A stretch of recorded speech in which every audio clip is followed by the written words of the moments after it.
At our anniversary dinner, my husband said I never contributed. Then I showed whose name was on everything. Marcus told me at our 10th anniversary dinner that I had never contributed anything meaningful to our success, that I was just along for the ride while he built our empire. What he didn't know was that my name was on every deed, every patent, every business registration, and every investment account we owned, because I had been the one building everything from the very beginning. Before we jump back in, tell us where you're tuning from, and if this story touches you, make sure you're subscribed, because tomorrow I've saved something extra special for you. The servers at Le Bernardin moved around our table with practiced precision, refilling wine glasses and adjusting silverware with the kind of attention that comes with charging $800 per person for dinner. Marcus had insisted on this restaurant for our 10th anniversary celebration, the same way he insisted on everything else in our lives, with the absolute certainty that his preferences were the only ones that mattered. I sat across from him in the burgundy velvet booth, watching him charm the sommelier with his extensive knowledge of French wines, and marveled at how completely he had rewritten the story of our marriage in his own mind. To listen to Marcus speak, you would think he was a self-made technology mogul who had graciously allowed his wife to enjoy the fruits of his brilliant innovation. The truth was considerably more complex, but Marcus had never been particularly interested in complexity when simple narratives served his ego better. The 2015 Chassagne Montrachet, he told the sommelier with the kind of confidence that had once attracted me to him 12 years ago. We're celebrating another year of my company's success, and my wife deserves the best. Wife deserves the best. As if I were a cherished pet, being rewarded for good behavior, rather than the woman who had architected every single system that made his so-called success possible. I smiled politely and said nothing, the same way I had been smiling politely and saying nothing for the past 3 years while Marcus transformed from the collaborative partner I had married into someone I barely recognized. The sommelier departed with Marcus's order, and my husband turned his attention back to me with that particular smile he reserved for public moments when he wanted to demonstrate what a generous and loving husband he was to anyone who might be watching. In private, that smile disappeared entirely, replaced by the kind of casual dismissal that had become our daily routine. I've been thinking about our next acquisition, Marcus said, cutting into his perfectly prepared Dover soul with surgical precision. The blockchain startup in Austin that I've been tracking. Their valuation is completely unrealistic, but I think I can talk them down to something reasonable. I took a sip of the wine that Marcus had selected without consulting me and marveled at how effortlessly he used the word "I" when discussing business decisions that we made together in our home office every Sunday morning. The blockchain startup in Austin wasn't something Marcus had discovered through his extensive network of industry contacts. It was a company I had identified 6 months ago through my analysis of patent filings and venture capital funding patterns. I had prepared the entire investment thesis, including financial projections and technical due diligence, while Marcus had been in Barcelona at a conference that consisted primarily of golf and expensive dinner. That sounds promising, I replied, keeping my voice neutral and supportive in the way that had become second nature after years of practice. What's their core technology platform? Marcus launched into an explanation of blockchain architecture and distributed ledger systems that I had written for him in a briefing document the previous Tuesday. He delivered my technical analysis with the kind of passionate conviction that suggested he had developed these insights through his own deep understanding of cryptographic protocols, rather than through 45 minutes of reading my research while drinking his morning coffee. I nodded at appropriate intervals and asked follow-up questions that would allow Marcus to elaborate on points I had already thoroughly analyzed. Watching him perform the role of visionary technologist with the same skill that had made him so successful in client presentations and investor meetings. Marcus had always been an exceptional performer, which was one of the qualities that had made our partnership so effective in the early years of our marriage when we were actually partners rather than performer and audience. The irony was that Marcus genuinely believed his own performance. Somewhere along the way he had convinced himself that his ability to articulate my ideas with confidence and charisma meant that the ideas had originated with him. It was a psychological transformation that I had watched unfold gradually over the past 5 years. As our company grew from a small consulting practice into a technology firm with 47 employees and annual revenue approaching $20 million. The beautiful thing about this blockchain opportunity, Marcus continued, gesturing with his wine glass in a way that suggested he was sharing profound insights, is that it leverages everything I've built with our core platform architecture. The integration possibilities are extraordinary. Our core platform architecture. The system I had designed and coded during 8 months of 16-hour days while Marcus had been establishing our initial client relationship. The revolutionary approach to data processing that had become the foundation of our success and the reason why technology companies throughout the Northeast had been pursuing acquisition discussions with increasing intensity over the past 18 months. I had filed the original patents under both of our names, though Marcus had insisted on being listed as the primary inventor despite contributing primarily strategic guidance and client management support. At the time, I had viewed this as a reasonable compromise that reflected our different but complementary roles in the business. Marcus handled the external relationships and business development while I focused on technical innovation and system development. It had seemed like an equitable division of responsibilities that played to our respective strengths. That perception had begun to change 2 years ago, when Marcus started introducing himself at industry events as the founder and chief technology officer of our company, relegating me to the role of co-founder and chief operating officer. The shift was subtle but meaningful. It suggested that he was the visionary behind our technical innovations while I was responsible for implementation and operational detail. The truth was considerably different, but Marcus had become increasingly comfortable with narratives that enhanced his own reputation while diminishing mine. I've also been thinking about our next phase of growth, Marcus said, transitioning seamlessly into another topic where his expertise was largely derived from my analysis and planning. The enterprise market is ready for our expanded service offerings, and I think we can capture significant market share if we move aggressively. The enterprise market strategy that I had developed through 6 months of client interviews and competitive analysis while Marcus had been traveling to conferences and industry events. The expanded service offerings that I had designed and prototyped in our development environment while he had been building relationships with potential investors and strategic partners. The aggressive market capture plan that was currently documented in spreadsheets and presentation slides stored on my personal laptop and backed up to cloud storage accounts that Marcus had never accessed. I had learned over the past few years to maintain detailed documentation of my contributions to our business and our personal financial decisions. It had begun as a professional habit carried over from my years as a software engineer at large corporations, where documenting technical decisions and project contributions was essential for performance reviews and career advancement. Gradually, it had evolved into something more strategic as I recognized that Marcus's version of our partnership was becoming increasingly disconnected from objective reality. Every patent application, every business plan, every financial projection, every strategic analysis that had contributed to our success was documented with timestamps, revision histories, and clear attribution of authorship. I maintained separate files containing my original research, technical designs, and analysis, backed up across multiple platforms and storage systems. It was a practice that Marcus would probably have viewed as paranoid or obsessive if he had been aware of it, but it was also a practice that was about to prove extraordinarily valuable.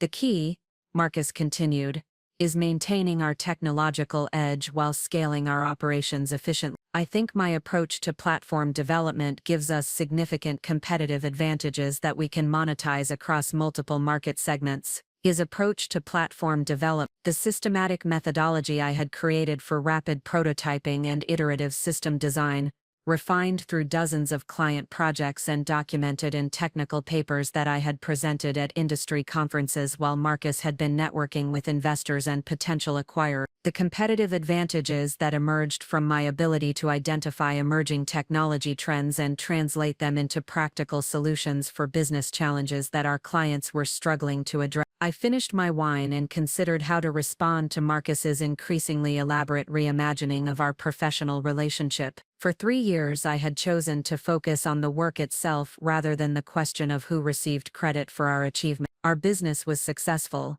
our clients were satisfied, and our financial situation was excellent. The distribution of recognition had seemed less important than the substance of what we were accomplishing together. That perspective had begun to shift 6 months ago, when Marcus had been interviewed for a profile in TechCrunch about emerging technology companies in the Boston area. The article had described him as a visionary entrepreneur who has revolutionized data processing through innovative platform architecture, while mentioning me only as his co-founder wife who handles operations. The journalist had clearly been provided with information that positioned Marcus as the technical genius behind our success, despite the fact that he had never written a single line of the code that powered our system. I had raised the issue with Marcus after the article was published, suggesting that future media coverage should more accurately reflect our respective contributions to the business. His response had been to dismiss my concerns as petty jealousy, and to suggest that I was being ungrateful for the success that his leadership had made possible. The conversation had ended with Marcus explaining that he was the public face of our company because he was better at communicating with journalists and investors, while my role was to focus on the technical details that he was too busy to manage personally. That had been the moment when I began to understand that Marcus's revisionist history of our partnership was not an accident or a misunderstanding. It was a deliberate strategy for positioning himself as the primary architect of our success while relegating me to a supporting role. It was also the moment when I began to take more systematic precautions to protect my interests and document my contributions to everything we built together. Preparing and narrating this story took us a lot of time, so if you are enjoying it, subscribe to our channel. It means a lot to us. Now back to the story. I think our 10th anniversary is the perfect time to start thinking about legacy, Marcus said, reaching across the table to take my hand with the kind of romantic gesture that he performed flawlessly for public consumption. Everything I've built over the past decade, everything we've accomplished together, I want to make sure it continues to grow and thrive for the next 10 years. Everything he had built, everything we had accomplished together. The casual juxtaposition of those two phrases perfectly captured the contradiction at the heart of our relationship. Marcus genuinely believed that he had been the primary architect of our success, while also acknowledging that we had somehow accomplished things together. The cognitive dissonance was remarkable, but it was also completely consistent with the way he had been reframing our entire history over the past several years. I squeezed his hand and smiled in the way that had become automatic during these public displays of affection. "That's a beautiful way to think about it," I said, maintaining the supportive tone that Marcus expected from me during his moments of philosophical reflection. "What kind of legacy do you envision?" Marcus launched into an expansive vision of our company's future that included geographic expansion, new technology platforms, and strategic partnerships that would establish us as a dominant force in our industry. It was a compelling and well-articulated strategy that drew heavily from the 5-year business plan I had developed 3 months earlier. Presented with the kind of passionate conviction that suggested these ideas had emerged from his own strategic thinking rather than from countless hours of my research and analysis. I listened to my husband describe my business strategy as his own vision for our future and realized that something fundamental had shifted in my willingness to accept this dynamic. For years I had rationalized Marcus's behavior as the natural result of our different personalities and professional roles. He was the external face of our business while I was the internal engine that made everything function. He was the charismatic leader while I was the technical expert who turned ideas into reality. It had seemed like a reasonable division of labor that played to our respective strengths. But sitting in that expensive restaurant, listening to Marcus describe my work as his own accomplishments, while planning a future built on my continued invisibility, I understood that this was no longer a sustainable arrangement. The success that Marcus claimed as his own was the result of my innovations, my strategies, and my execution. The business that he presented as his creation was built on systems and processes that I had designed and implemented. The future that he envisioned was dependent on continued access to my expertise and capabilities, while offering me no recognition or authority commensurate with my contribution. More importantly, I realized that I had been complicit in creating this situation through my willingness to prioritize harmony over accuracy in how our partnership was presented to the world. Every time I had smiled politely while Marcus took credit for my work, every time I had remained silent while he described our achievements as his accomplishments, I had enabled the gradual erasure of my role in everything we had built together. That pattern was going to end tonight. "Marcus," I said, interrupting his description of the strategic partnerships that would anchor our expansion into new markets. There's something I need to discuss with you. He paused mid-sentence and looked at me with mild irritation, clearly annoyed at being interrupted during his moment of visionary exposition. What is it, Sarah? Can it wait until we get home? I was explaining the alliance strategy that I think will transform our competitive position. The alliance strategy that I had developed through 4 months of relationship mapping and partnership analysis, while Marcus had been focused on client entertainment and industry networking. The competitive transformation that was documented in presentations and financial models that I had created during weekend work sessions, while he had been playing golf with potential investors. Actually, it can't wait, I replied, maintaining my composure while recognizing that this was the moment when everything was going to change between us. I think we need to have a conversation about recognition and contribution. Marcus's expression shifted from mild irritation to genuine confusion, as if the concept of discussing recognition and contributions was a foreign idea that he had never previously considered. Recognition for what, Sarah? I don't understand what you're talking about. Recognition for the work that goes into building and maintaining our business, I explained, keeping my voice calm and professional despite the surge of frustration that was building in my chest. Recognition for the technical innovations and strategic planning that have made our success possible. You get plenty of recognition, Marcus replied, his tone taking on the slightly condescending quality that had become increasingly common when he felt that I was questioning his judgment. You're the co-founder of a successful company, you have equity, you participate in all the major decisions. What more recognition do you want? What more recognition did I want? The question revealed everything about how completely Marcus had reimagined our partnership. In his version of our relationship, I was a participant who had been generously included in his success story, rather than the architect who had designed and built most of what he was claiming credit for. I was someone who deserved recognition for my participation in his achievements, rather than someone whose achievements had made his recognition possible. I want recognition for the work I've actually done, I said, no longer concerned with maintaining the diplomatic tone that had characterized our conversations about business matters. I want accurate representation of who created what, and who contributed what to everything we've built together. Marcus set down his wine glass and looked at me with the kind of patient expression that suggested he was preparing to explain something obvious to someone who was having difficulty understanding basic concepts. Sarah, I think you're getting confused about how business partnerships work. Yes, you've contributed to our success, but leadership means taking responsibility for outcomes and representing the company in public forums. That's what I do.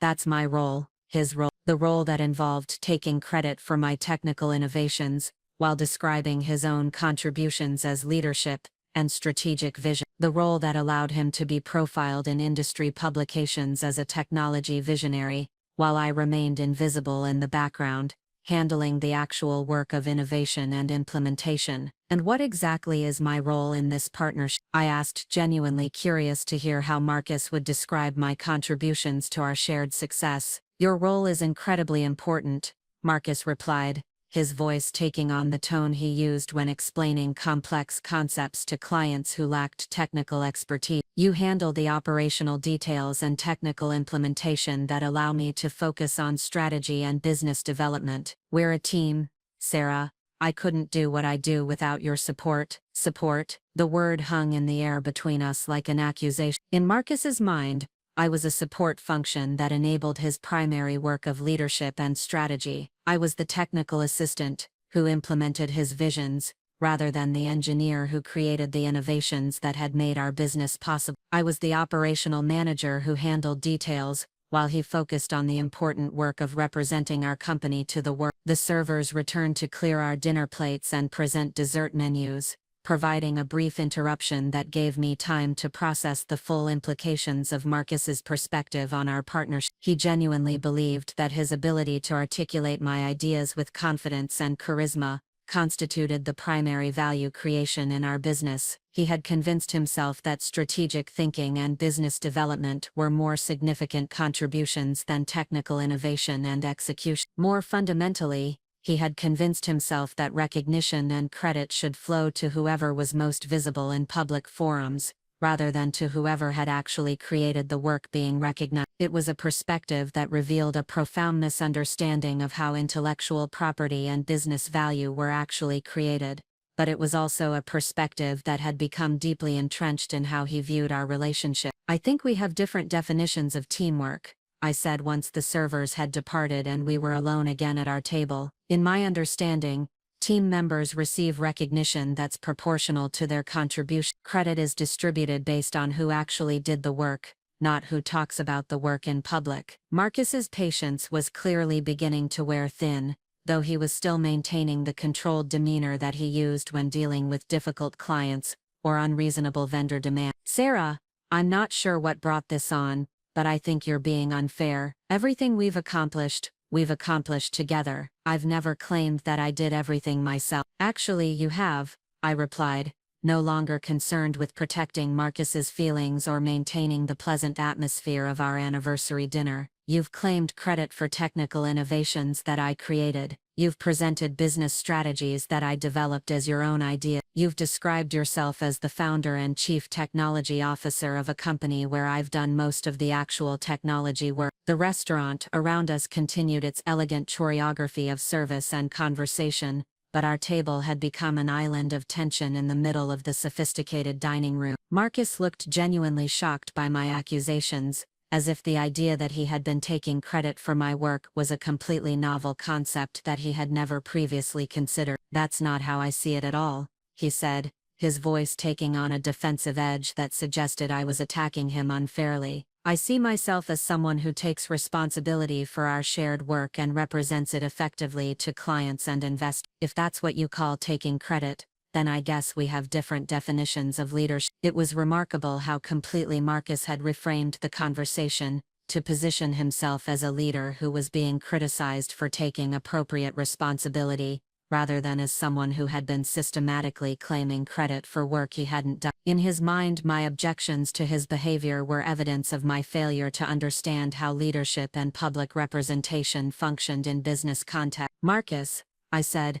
deciding that this conversation required more directness than I had been willing to employ in previous discussions about our partnership, "who created the core platform architecture that our business is built on?" "We created it together," he replied, though his voice had lost some of its earlier confidence. "It was a collaborative effort that combined your technical skills with my strategic vision." "Who actually wrote the code?" I pressed, no longer satisfied with vague references to collaboration and shared effort. "Who designed the algorithms? Who solved the technical problems that made our platform possible?" Marcus was quiet for several seconds, clearly recognizing that this line of questioning was leading somewhere he didn't want to go. "You did the technical implementation," he said finally, "but implementation isn't the same thing as creation. The vision and strategy were mine." The vision and strategy were his. It was fascinating how completely Marcus had convinced himself that having opinions about what might be technically possible constituted the same thing as actually making those possibilities real. In his mind, his ability to imagine what our platform might accomplish was equivalent to my work of designing and building systems that actually accomplished those things. "And who developed our expansion strategy for the enterprise market?" I continued,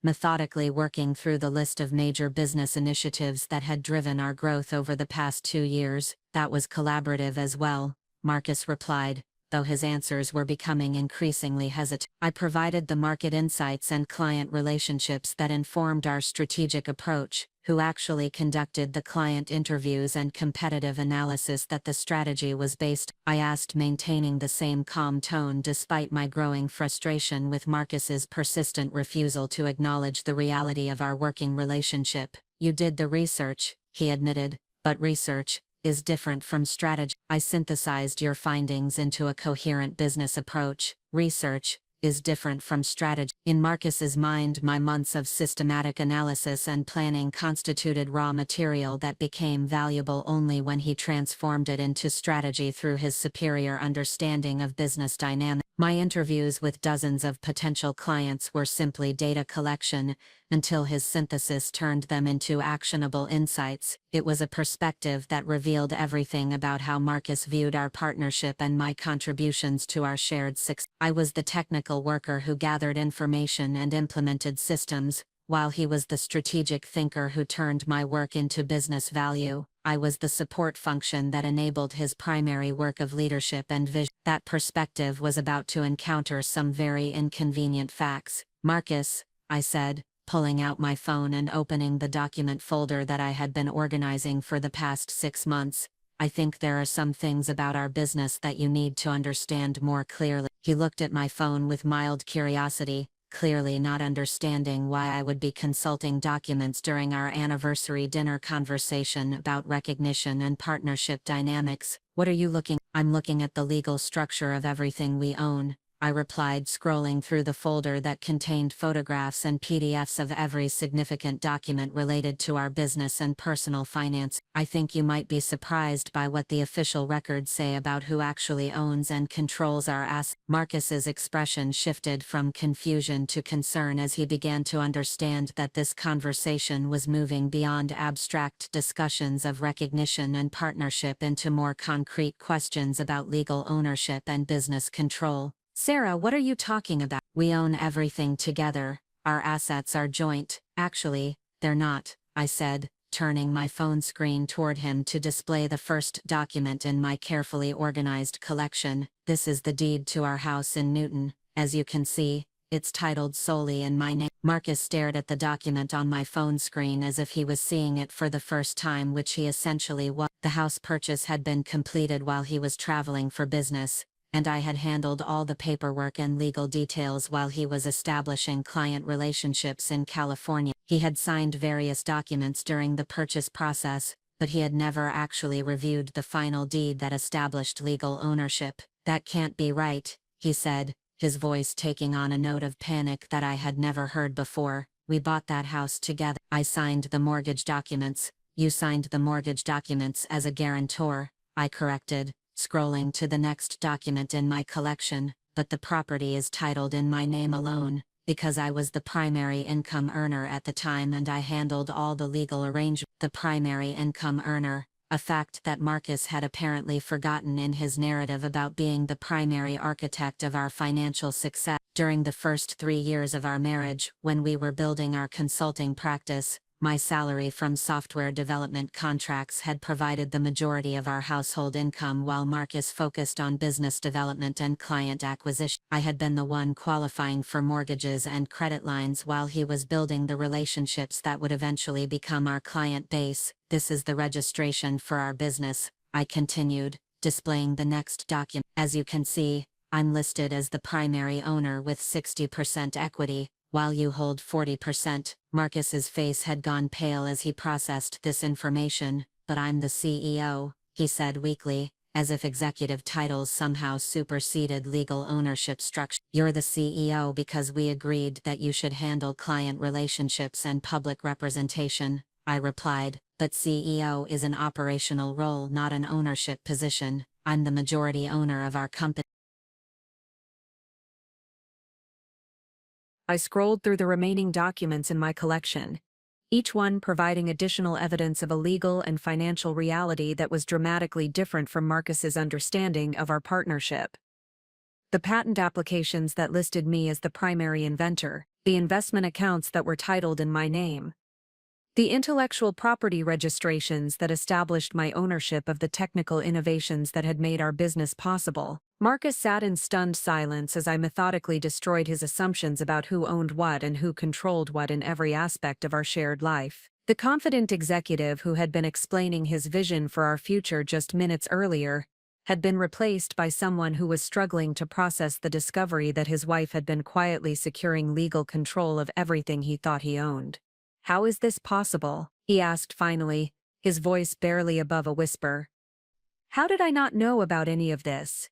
"You didn't know because you were focused on other things," I replied, maintaining the same calm tone that I had used throughout our conversation. "You were traveling, networking, building client relationships, attending conferences.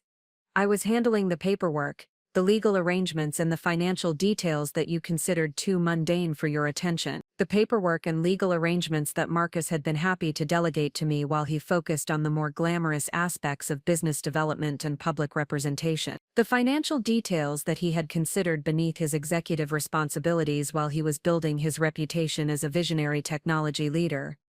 But why? Marcus asked, his voice taking on a pleading quality that I had never heard before. Why would you structure everything this way? Why didn't you tell me? Why hadn't I told him? The question suggested that Marcus still didn't understand the fundamental dynamics that had led to this moment. He was viewing my actions as some kind of betrayal or deception, rather than as a rational response to his systematic appropriation of credit for my work and his gradual erasure of my contributions to our shared success. I structured everything this way because I understood, even if you didn't, that legal ownership and intellectual property rights matter. I explained. I protected my interests because I could see that you were becoming increasingly comfortable with taking credit for my work while minimizing my role in our partnership. Marcus stared at me across the table as the full implications of our conversation began to settle in his mind. The business that he had been describing as his creation was legally controlled by me. The house that he considered his home was owned by me. The technology that he had been claiming as his innovation was protected by patents that listed me as the inventor. What does this mean for us? He asked, his voice hollow with the recognition that everything he thought he knew about his life had just been fundamentally altered. That depends entirely on you, I replied, putting my phone away and meeting his eyes across the table. It means that if you want to continue our partnership, we need to establish a more honest and equitable relationship where my contributions are properly recognized and credited. It means that if you want access to the business and assets that you've been claiming as your own, you need to start treating me as an equal partner rather than as your support staff. The restaurant around us continued its sophisticated dance of service and conversation, but our table had become something else entirely. It was no longer an anniversary celebration where Marcus performed his role as successful executive while I played the supportive wife. It had become a negotiation where the actual balance of power in our relationship was finally being acknowledged and discussed openly. Marcus looked at me with an expression that combined shock, confusion, and what might have been the beginning of genuine respect. For the first time in years, he was seeing me not as the technical assistant who implemented his visions, but as the strategic thinker who had been quietly building and protecting everything he thought he controlled. I had no idea, he said finally, his voice carrying a note of wonder that suggested he was still processing the magnitude of what he had just learned. I had no idea that you. He trailed off, apparently unable to find words for what I had been doing while he was focused on being the public face of our success. That I was what? I prompted, curious to hear how he would complete that sentence. That you were actually running everything, he said, his voice filled with a mixture of admiration and bewilderment.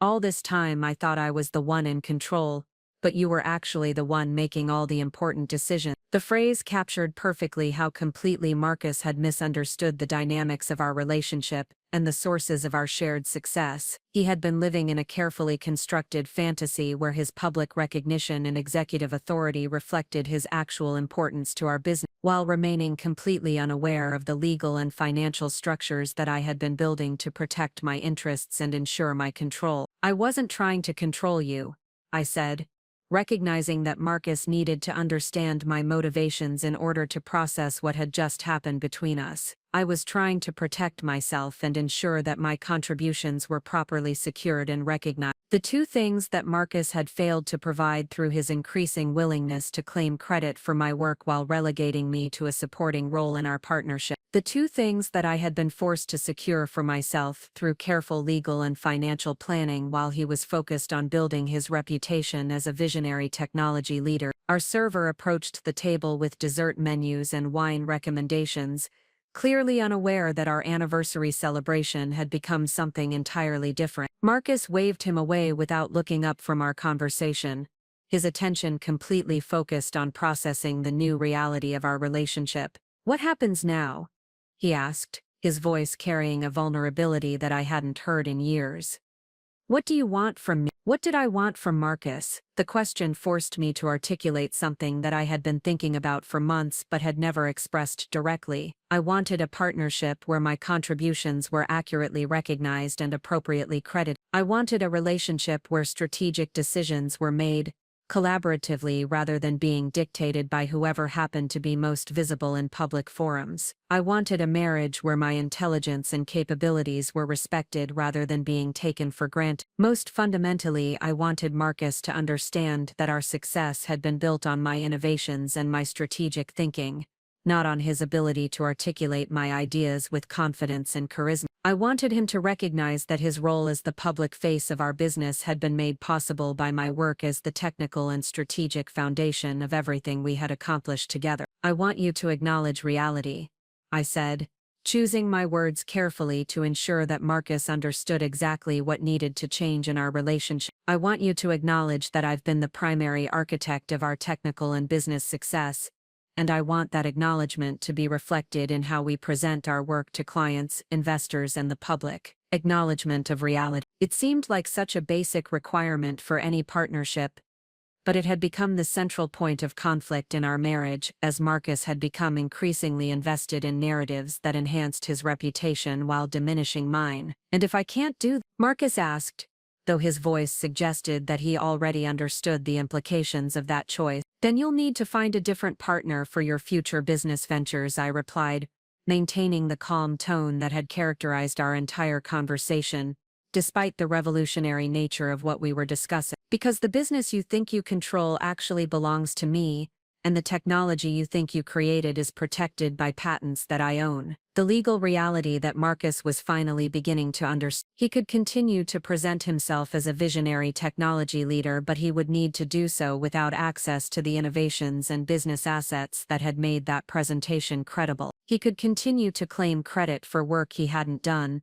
but he would need to find new work to claim credit for. Marcus sat in silence for several minutes, processing the implications of everything he had just learned. The confident executive who had begun our anniversary dinner by explaining his vision for our future had been replaced by someone who was struggling to understand how his understanding of his own life had been so fundamentally incorrect. I think I need to reconsider a lot of things, he said, finally, his voice carrying a humility that I hadn't heard in years. I think I need to understand how we got to this point and what I need to do differently. Reconsideration and understand. The beginning of the conversation that we should have been having for years, but which had been impossible as long as Marcus remained committed to his revisionist history of our partnership. Our anniversary dinner was ending very differently than it had begun, but it was ending with something that had been absent from our relationship for far too long.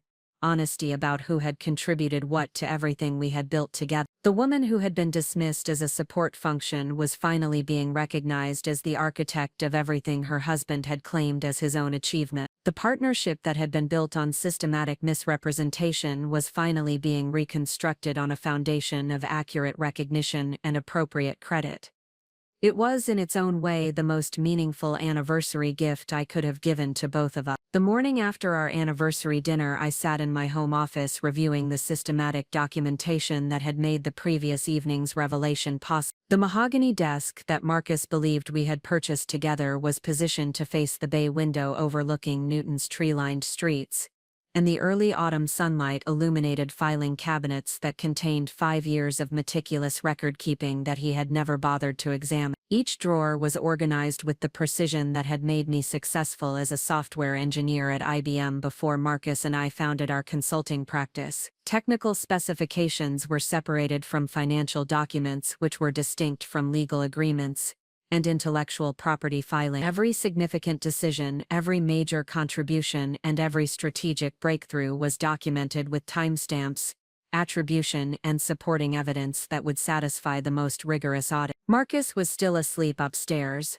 processing what I imagined was the most shocking revelation of his adult life. He had returned from Le Bernardin in stunned silence, moving through our house as if seeing it for the first time while understanding that his wife had been the actual architect of everything he had assumed he controlled. I had given him space to absorb the magnitude of what he had learned, but this morning marked the beginning of a more comprehensive education about the reality of our partnership. The systematic approach that had enabled last night's confrontation had begun 7 years ago when I was promoted to senior systems architect at IBM's Cambridge research facility. The promotion had required comprehensive documentation of every project contribution, every innovative solution, and every strategic recommendation that I had developed during my tenure with the company. The process had taught me that technical excellence without proper documentation was professionally invisible, regardless of its actual impact on business outcomes. That lesson had become even more relevant when Marcus and I began discussing the possibility of starting our own consulting practice. I had witnessed too many talented engineers whose innovations were attributed to more visible colleagues, and too many strategic thinkers whose contributions were claimed by charismatic managers who excelled at presentations but lacked substantive expertise. I was determined that our partnership would be built on accurate recognition and appropriate attribution from its very foundation. The first document in my collection was the original business plan for Tech Vision Consulting, the company that had evolved into our current enterprise. Marcus remembered our initial discussions about market opportunities and competitive positioning, but he had forgotten that the comprehensive 47-page analysis had been researched and written entirely by me during 3 months of evening and weekend work while maintaining my full-time position at IBM. I had conducted interviews with 38 potential clients to understand their technology challenges and service provider preferences. I had analyzed 17 competing consulting firms to identify market gaps and positioning opportunities. I had developed financial projections based on detailed cost modeling and revenue assumptions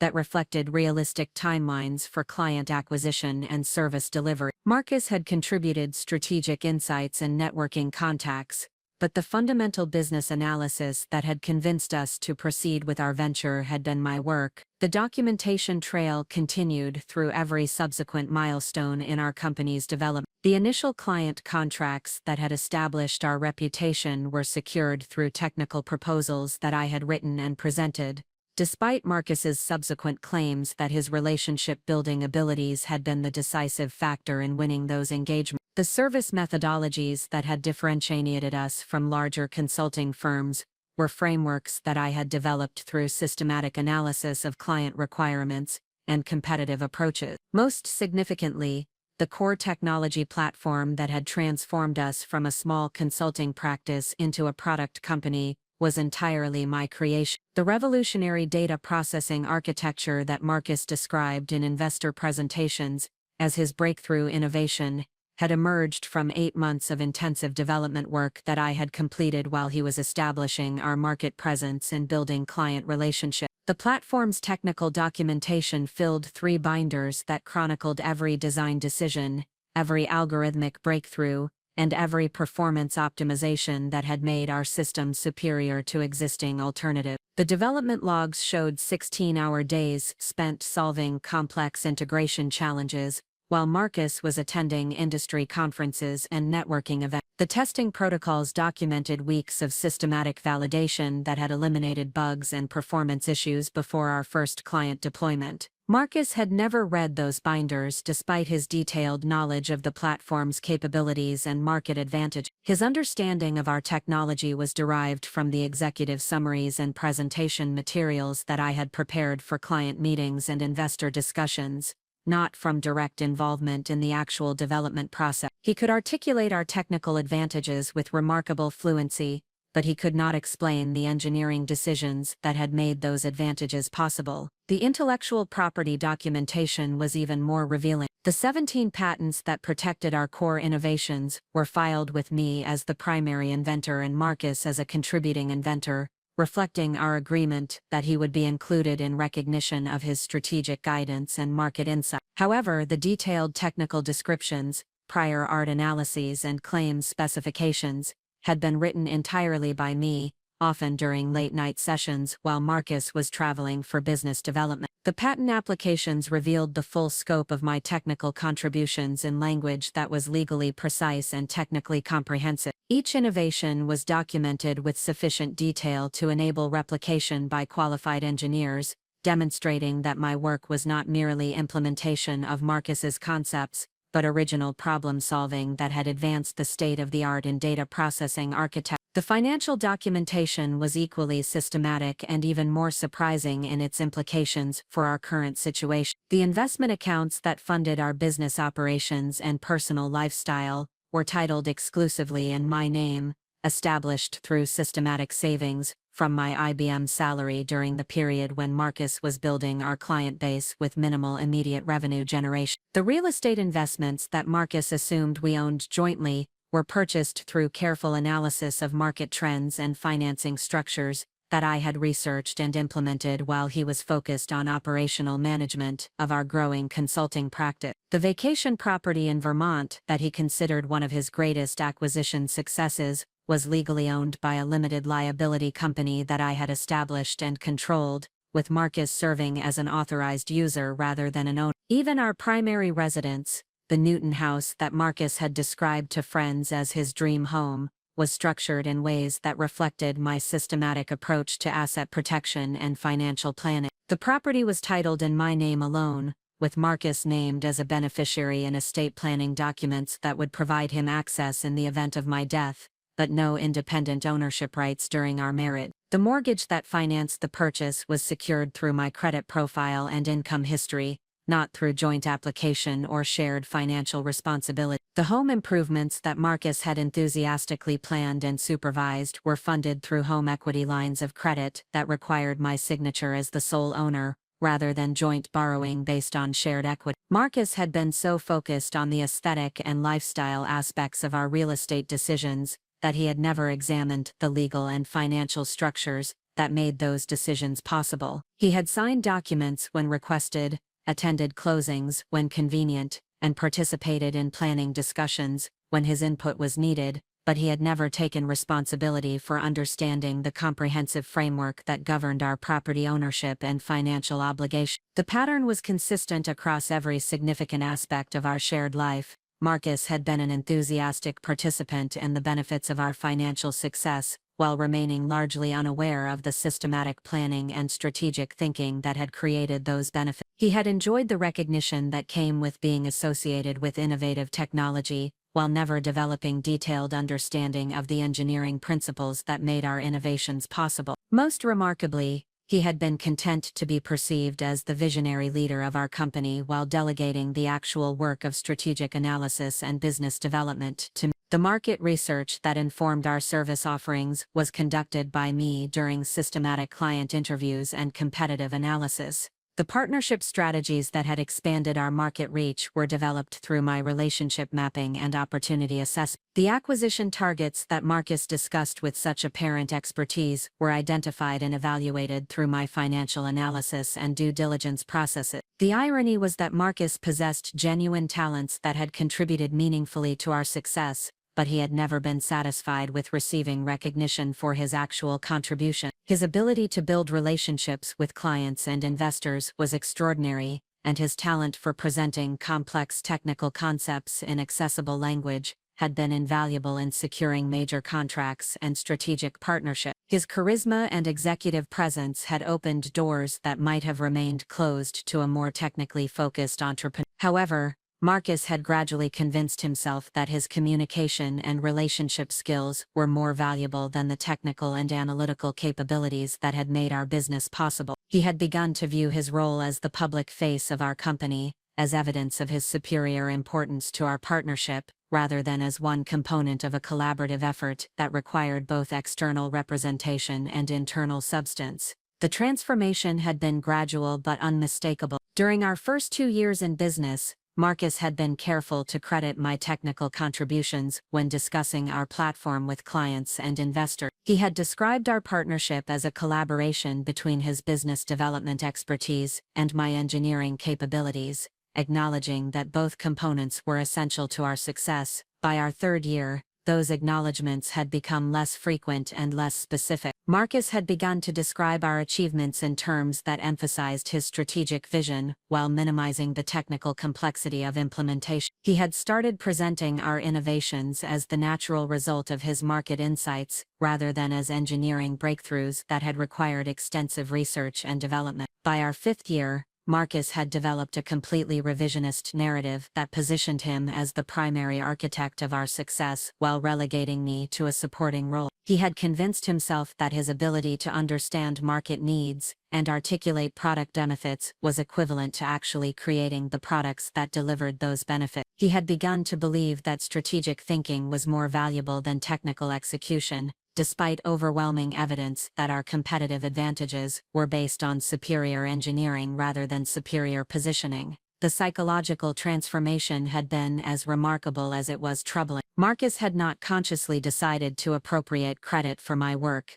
He had gradually redefined our partnership in ways that made his contributions seem more significant and my contributions seem more routine. He had genuinely convinced himself that his presentations to investors were more challenging and valuable than my months of product development work. He had truly believed that his networking at industry conferences was more important than my systematic client analysis and competitive research. The result was a marriage where one partner had been systematically building and protecting a business empire while the other partner had been performing the role of visionary leader without understanding the foundations of his authority. Marcus had been living in a carefully constructed fantasy where his public recognition reflected his actual importance to our success, while I had been operating in the real world where legal ownership and intellectual property rights determined actual control. The documentation in my filing cabinets represented 5 years of preparation for exactly the conversation that had occurred at Le Bernardin. I had not originally intended to use this information as leverage in a marital confrontation.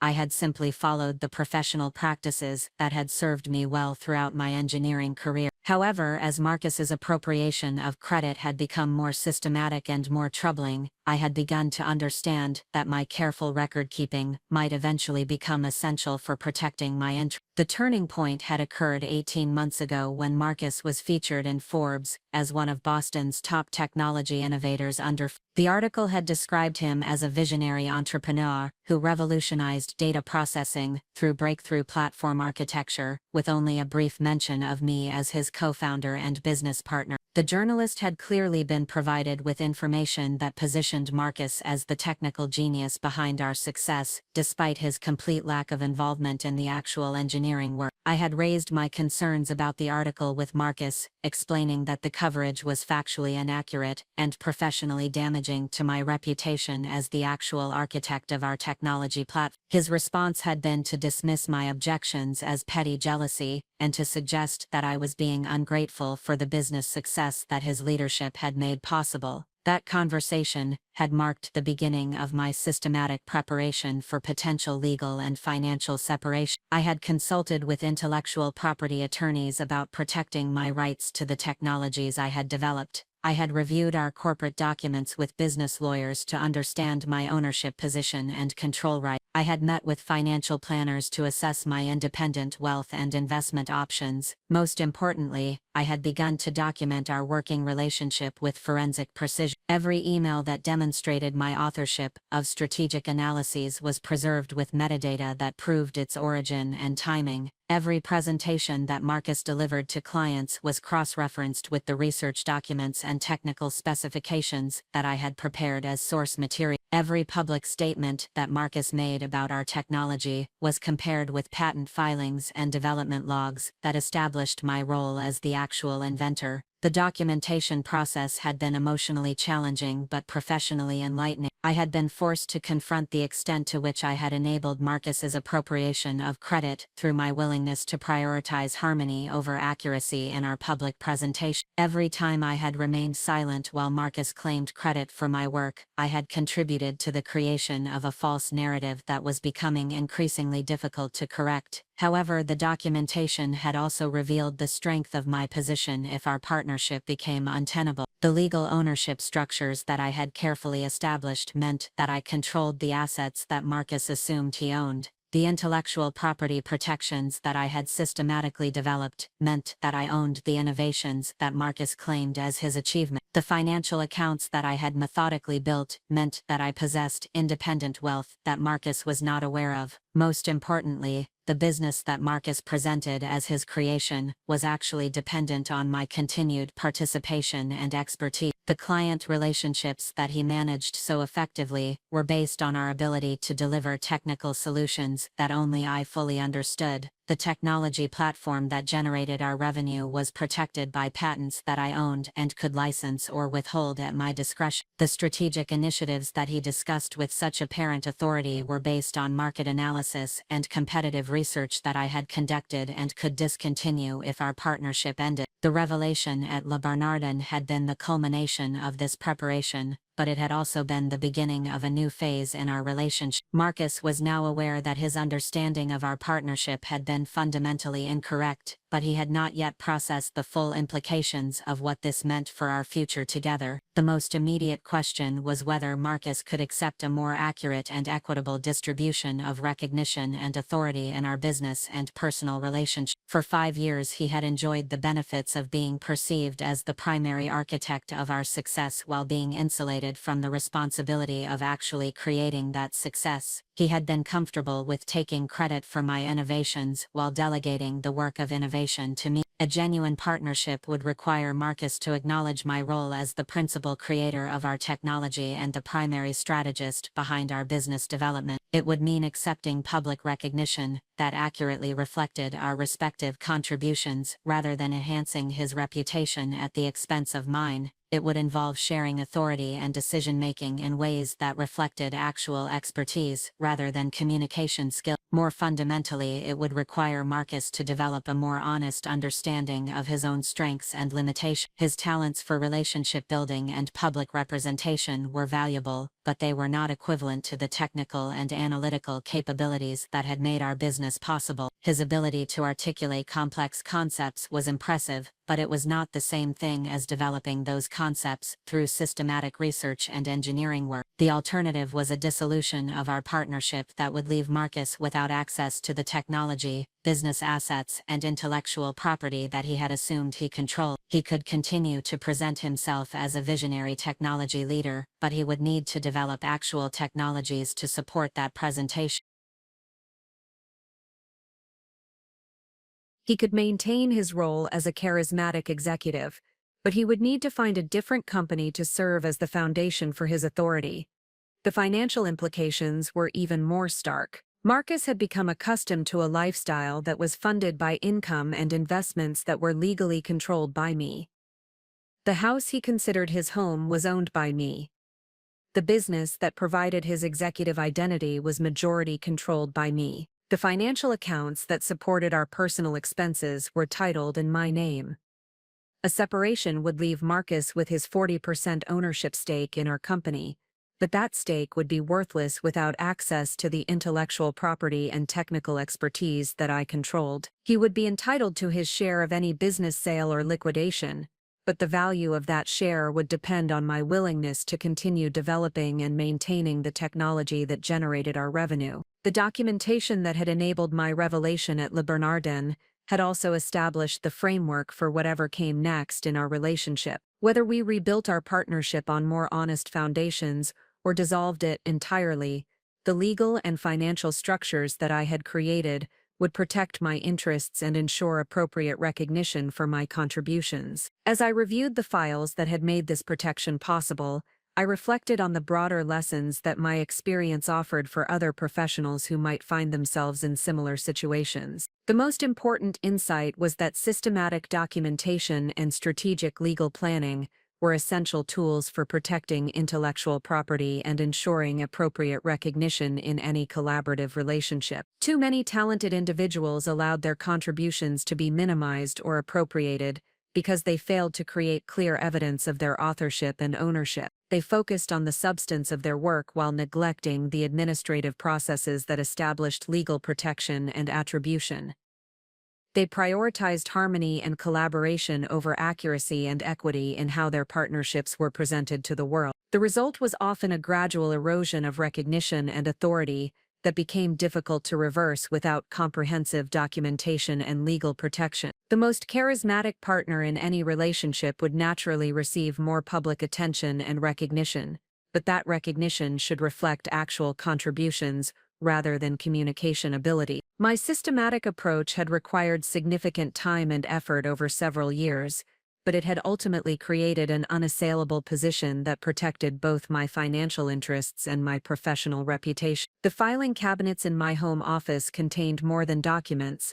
They contained the foundation for a more honest and equitable partnership or the framework for a successful independent future. The choice between those alternatives would depend on Marcus's ability to accept a more accurate understanding of our relationship and his willingness to build a genuine partnership based on mutual respect and appropriate recognition. The documentation that had shocked him at Le Bernardin would now serve as the basis for whatever came next in our professional and personal lives together. The architecture of invisible excellence had finally become visible, and the consequences of that visibility would reshape everything about how we understood ourselves and each other. The woman who had been dismissed as a support function was now revealed as the foundation that had made everything else possible. The partnership that had been built on systematic misrepresentation could now be reconstructed on accurate recognition and appropriate attribution. The transformation had begun with comprehensive preparation and systematic documentation.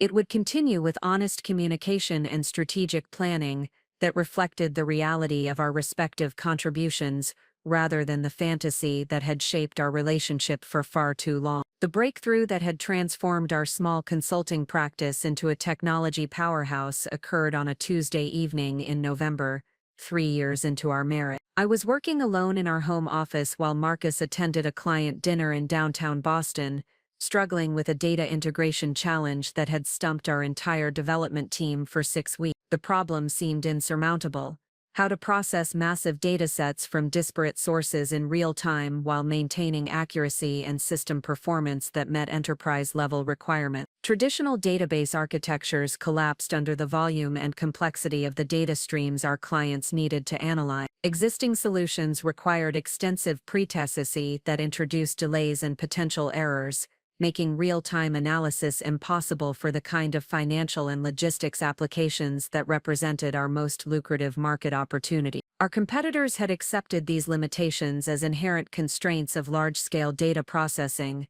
but I understood that solving this challenge would create a fundamental competitive advantage that could transform our entire business model. The solution came to me at 11:30 that evening, merging from the intersection of distributed computing principles I had studied at MIT and optimization algorithms I had implemented during my tenure at IBM. Instead of treating data integration as a pre-processing step that occurred before analysis, I realized that integration could be embedded within the analysis process itself through dynamic schema mapping and parallel processing streams that adapted to incoming data characteristics in real time. The technical innovation was profound but difficult to explain to someone without extensive background in both database architecture and distributed systems engineering. The breakthrough involved creating multiple parallel processing pipelines that could handle different data formats simultaneously, while cross-referencing results through a proprietary reconciliation algorithm that identified and corrected inconsistencies without human intervention. The system could process terabytes of information from dozens of sources, while maintaining accuracy rates that exceeded industry standards by 47%. I spent the next 8 months translating this conceptual breakthrough into functional software that could be deployed in production environments. The development process required solving hundreds of subsidiary technical challenges that had never been addressed in existing literature or commercial products. Each component of the system needed to be designed from fundamental principles while ensuring compatibility with existing enterprise infrastructure and security requirements. The architecture that emerged from this development process was genuinely revolutionary. Our platform could analyze complex datasets in minutes rather than hours, while maintaining accuracy levels that had previously required weeks of manual verification. Financial institutions could process trading data from multiple exchanges simultaneously, while identifying arbitrage opportunities and risk exposures that their existing systems missed entirely. Logistics companies could optimize supply chain decisions using real-time information from suppliers,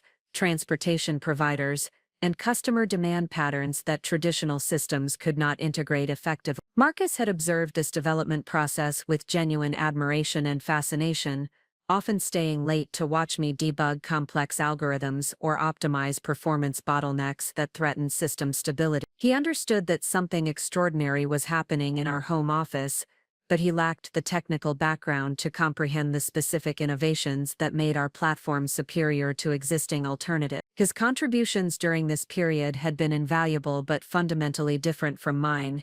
He managed client relationships to buy me development time, secured additional funding for extended research and testing, and provided strategic guidance about market opportunities that would justify the enormous technical risks we were taking. The patent applications that protected our innovations filled over 300 pages of technical documentation that established my intellectual property rights, while acknowledging Marcus's contributions as a strategic advisor and market analyst. The legal language was precise and comprehensive, describing each algorithmic breakthrough in sufficient detail to enable replication by qualified engineers, while establishing clear ownership of the underlying concepts and implementation approach. Reading those patent documents today, 5 years after their initial filing, I was struck by how completely they contradicted Marcus's current narrative about being the visionary architect of our technology platform. The detailed technical descriptions were written entirely in my voice,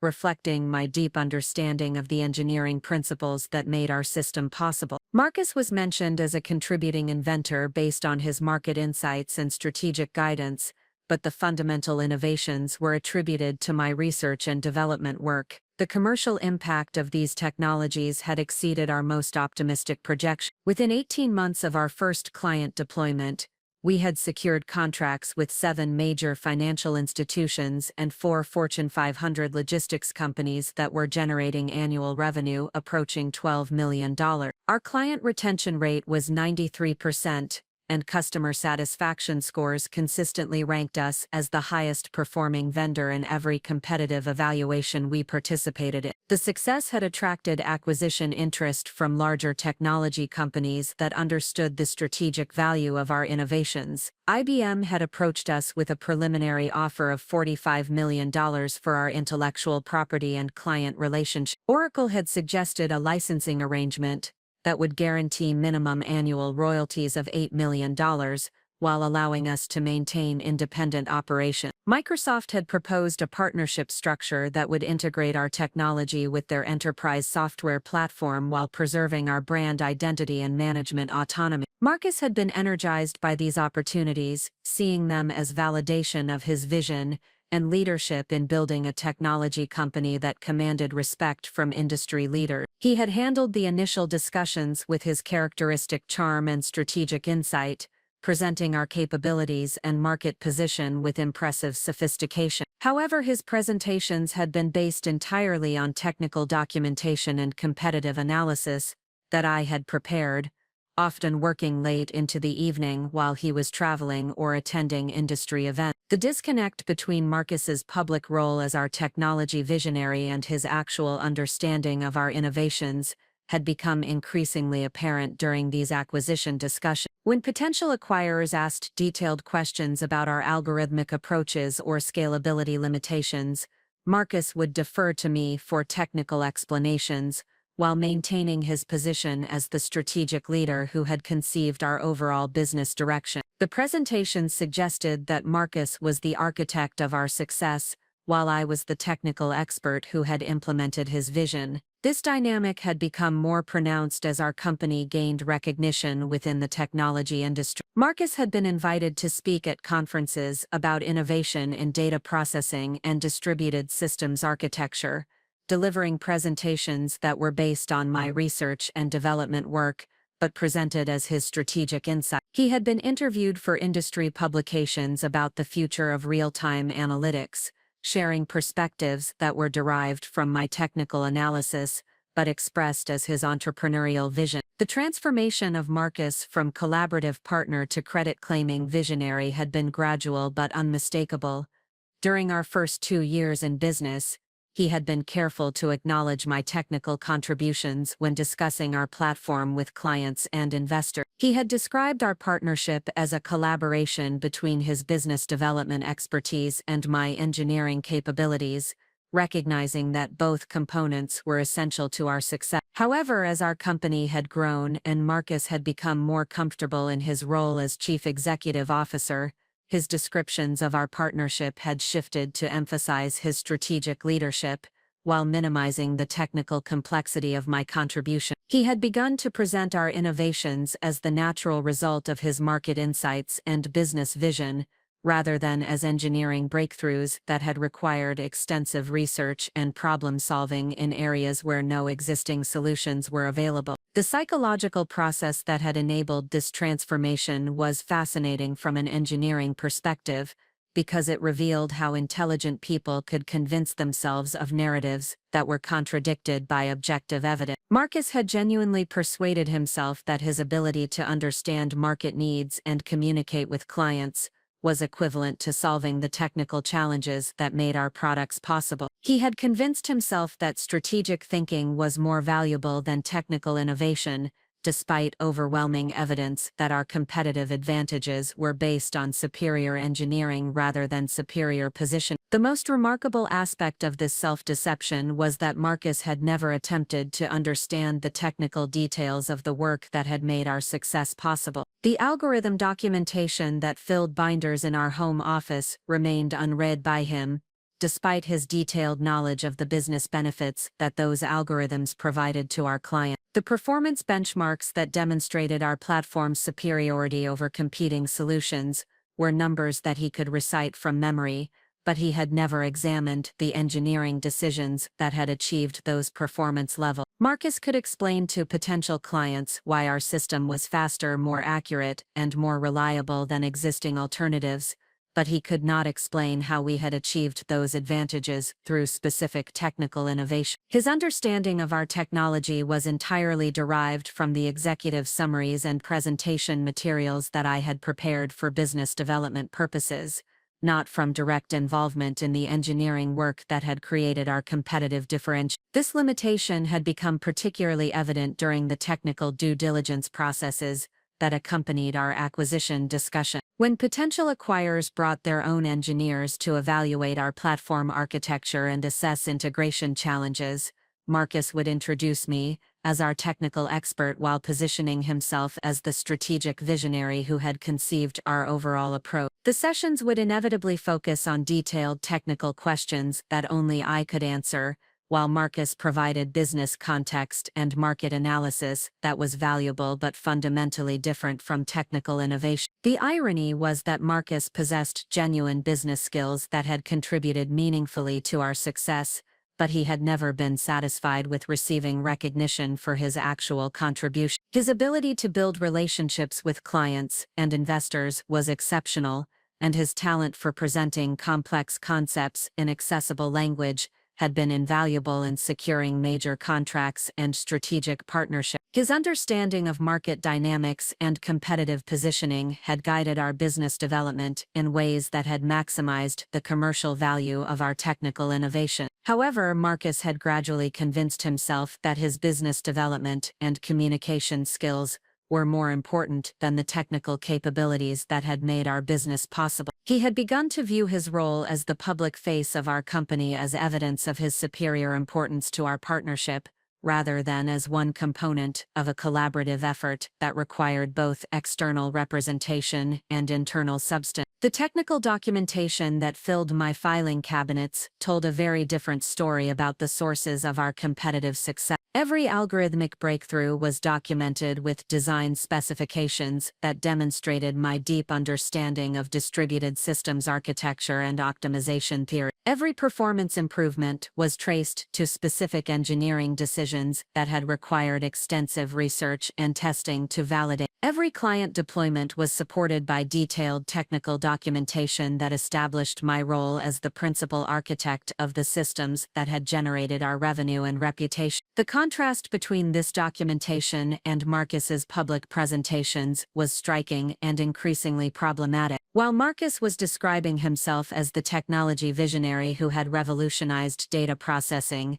the objective evidence demonstrated that I had been the engineer who had actually created the innovations that supported his claim. While he was presenting our success as the result of his strategic insights and market understanding, The patent filings and development logs showed that our competitive advantages were based on technical breakthroughs that had emerged from my research and problem-solving work. The financial implications of this technical foundation were enormous and largely invisible to Marcus despite his role as our chief executive officer. The intellectual property that I had developed and protected through patent applications was valued by potential acquirers at between $30 and $50 million, depending on licensing terms and integration requirements. The client relationships that Marcus managed so effectively were ultimately dependent on our ability to deliver technical performance that only I fully understood and could maintain. The algorithms that powered our platform were proprietary innovations that could not be replicated without access to the detailed design specifications and implementation code that I had created. The performance optimizations that differentiated our system from competing products were the result of engineering decisions that had required deep expertise in areas where very few qualified professionals existed. The technical support that maintained our client satisfaction was dependent on my continuing involvement because I was the only person who understood the complete architecture and could diagnose complex problems that occasionally emerged in production environments. Marcus's role as chief executive officer had been built on the foundation of these technical capabilities, but he had never developed sufficient understanding to maintain that foundation independently. His strategic insights and business development skills were valuable components of our success, but they were not sufficient to sustain our competitive position without continuing access to the technical expertise that had created our market advantage. The revelation at Le Bernardin had begun to expose this dependency,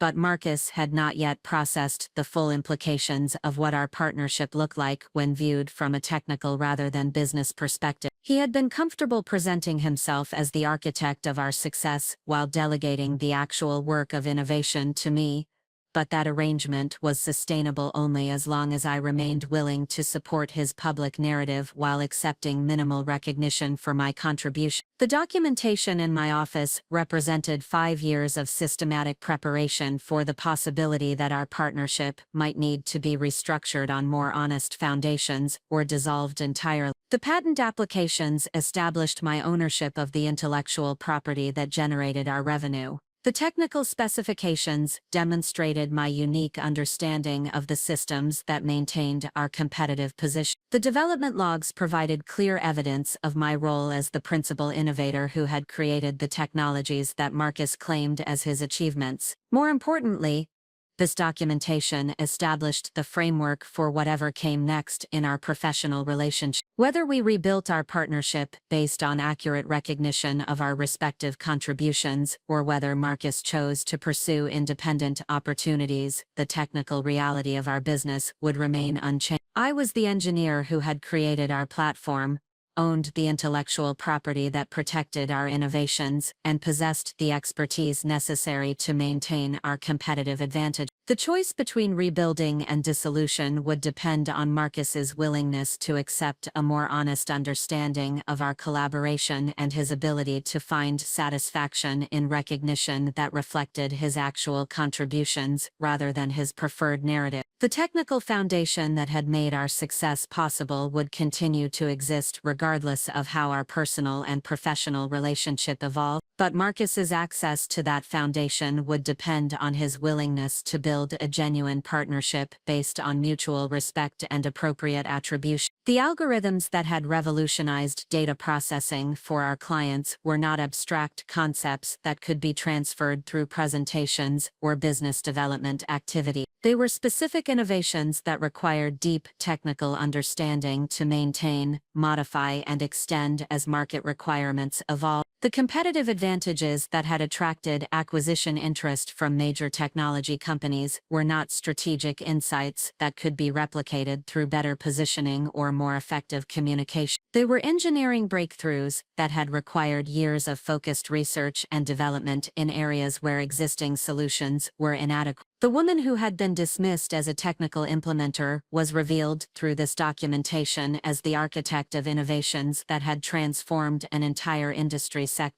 The partnership that had been presented as Marcus's vision, supported by my technical skills, was exposed as my engineering capabilities, enhanced by his business development and communication talent. The technology company that Marcus described as his creation was demonstrated to be my innovations, organized into a commercial enterprise through our collaborative effort. The foundation of innovation had been systematically documented and legally protected in ways that would survive any changes in our personal or professional relations. The technical expertise that had made our success possible could not be transferred or appropriated through presentations or public relations activity. The competitive advantages that had made us attractive to potential acquirers were permanently embedded in intellectual property that I owned and controlled. The revelation that had shocked Marcus at our anniversary dinner was only the beginning of a more comprehensive education about the technical reality that had supported his executive role and public recognition. The documentation that had enabled that revelation would now serve as the foundation for honest discussions about how our partnership could be restructured to reflect actual contributions rather than preferred narrative. The architecture of innovation had been invisible to Marcus despite his daily involvement in the business it had created. That architecture was now becoming visible through systematic documentation that established clear ownership and appropriate attribution for every component of our shared success. The engineer who had been relegated to a supporting role was claiming her rightful recognition as the principal architect of everything that had made our partnership valuable and sustainable. The first time I watched Marcus present my technical innovations as his own strategic vision was at the Northeast Technology Summit in Hartford, 18 months after our platform had achieved commercial success. I sat in the audience of 300 technology executives while my husband delivered a keynote presentation titled Revolutionary Approaches to Real-Time Data Processing, A Visionary's Journey. The irony was not lost on me that Marcus had never written a single line of the code that powered our revolutionary approach, nor had he participated in the months of theoretical research that had made our breakthrough possible. Yet he stood on that stage with complete confidence, describing algorithmic innovations as if they had emerged from his strategic thinking rather than from my systematic engineering work during countless late nights in our home office. The key insight, Marcus told the captivated audience, was recognizing that traditional approaches to data integration were fundamentally flawed. Instead of treating integration as a pre-testing step, I realized that we could embed integration within the analysis process itself through dynamic schema mapping and parallel processing streams. My key insight, my realization, my months of research into distributed computing architectures and optimization algorithms. Yet Marcus presented these breakthroughs with such conviction that even I began to question whether he had somehow convinced himself that he had actually conceived the technical solutions that I had spent 8 months developing and implementing. The presentation included detailed performance benchmarks that demonstrated our platform's superiority over competing solutions. Marcus displayed charts showing 47% accuracy improvements and processing speed increases that exceeded industry standards by factors of 3 to 5. He discussed client implementations that had generated millions of dollars in cost savings and operational efficiencies. Every statistic Marcus shared with that audience had been calculated by me through comprehensive testing protocols and comparative analysis. Every client success story he described had been achieved through my technical support and system optimization work. Every competitive advantage he claimed as his innovation had been created through my engineering expertise and problem-solving capability. The audience responded with enthusiasm that bordered on reverence. During the question and answer session, senior executives from major technology companies asked detailed questions about our methodology and technical approach. Marcus fielded these inquiries with impressive fluency, drawing on executive summaries and technical briefings that I had prepared specifically for such presentation. When asked about the specific algorithms that enabled our real-time processing capabilities, Marcus provided high-level explanations that accurately described our system's benefits benefits without revealing the proprietary techniques that made those benefits possible. When questioned about scalability limitations and enterprise integration challenges, he acknowledged that our technical team had developed sophisticated solutions while positioning himself as the strategic leader who had guided that development process. The performance was masterful and deeply troubling. Marcus demonstrated complete command of business implications and market opportunities that our technology created, but his understanding was entirely derived from documentation that I had prepared rather than from direct involvement in the engineering work. He could articulate the value proposition of our innovations with remarkable precision, but he could not explain the technical decisions that had made those innovations possible. The standing ovation that concluded Marcus's presentation marked a pivotal moment in my understanding of our professional relationship. The recognition and acclaim that he received that morning was based entirely on work that I had conceived, developed, and implemented during months of intensive research and engineering. Yet Marcus had presented himself as the visionary architect of our success while relegating me to the role of technical implementer who had executed his strategic concepts. More disturbing was the realization that Marcus genuinely believed his own narrative. His presentation had not been a calculated attempt to steal credit for my work, it had been an authentic expression of how he understood our partnership and his role in creating our competitive advantages. He had convinced himself that his ability to understand market needs and communicate technical benefits was equivalent to solving the engineering challenges that made our platform possible. The media coverage that followed the Hartford presentation amplified this misattribution in ways that would prove increasingly problematic for my professional reputation. TechCrunch published an article describing Marcus as a visionary entrepreneur who has revolutionized data processing through breakthrough algorithmic innovation. Forbes included him in their 30 Under 30 technology leaders list, citing his groundbreaking work in real-time analytics and distributed computing architecture. The Boston Business Journal featured a cover story about our company that positioned Marcus as the technical genius who had created our platform while mentioning me only as his co-founder and business partner, who handles operational details. The article included quotes from industry analysts who praised Marcus's innovative approach to solving complex data integration challenges and his unique ability to translate theoretical concepts into practical business solutions. Each publication reinforced the narrative that Marcus was the architect of our technical innovations, while I was a supporting player who had contributed to implementation and operations. The accumulated effect of this coverage was to establish Marcus's reputation as a technology visionary, while rendering my actual contributions invisible to the broader industry community.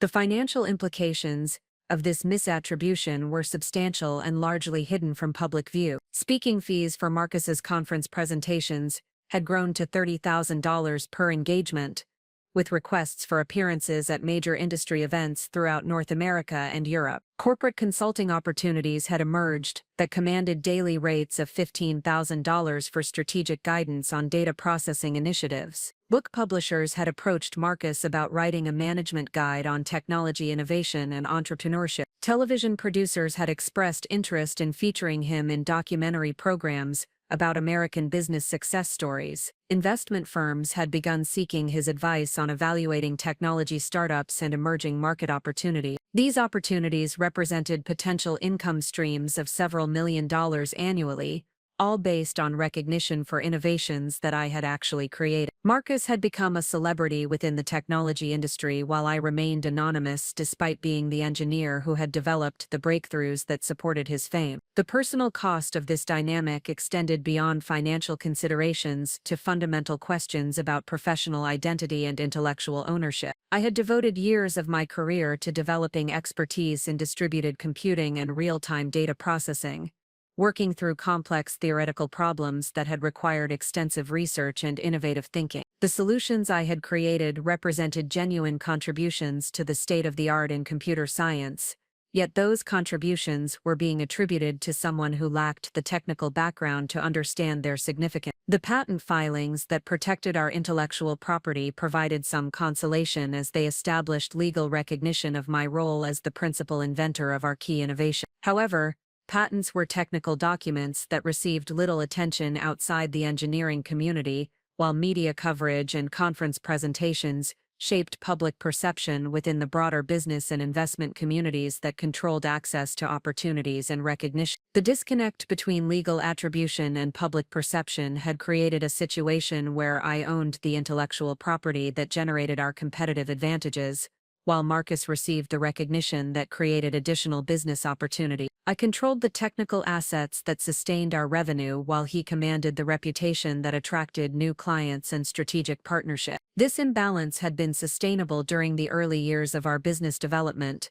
when our primary focus was on building technical capabilities and establishing market presence. However, as our company had grown and attracted attention from potential acquirers and strategic partners, the question of public recognition had become increasingly important for determining the value in terms of future transactions. The acquisition discussions that had emerged over the past year had consistently positioned Marcus as the key asset that potential buyers sought to retain and motivate. IBM's preliminary offer had included retention bonuses and long-term employment contracts specifically designed to ensure Marcus's continued involvement in our technology development. Oracle's licensing proposal had been structured around Marcus's commitment to provide strategic guidance and thought leadership for their enterprise software division. These proposals treated me as a valuable technical resource who would be important for maintaining our platform's competitive performance, but they viewed Marcus as the irreplaceable visionary whose departure would fundamentally compromise the value of any acquisition or partnership. The financial terms reflected this perception, with Marcus positioned to receive significantly larger compensation packages and equity positions than would be offered to me. The irony was that these valuations were based on a completely inaccurate understanding of our respective contributions to our company's success. Marcus possessed valuable skills in business development and strategic communication, but those skills could be replaced by hiring experienced executives with similar capability. The technical innovations that had created our competitive advantages could not be replicated without access to the specific knowledge and expertise that I had developed through years of focused research and engineering work. The algorithms that powered our platform were not abstract concepts that could be transferred through documentation or training programs.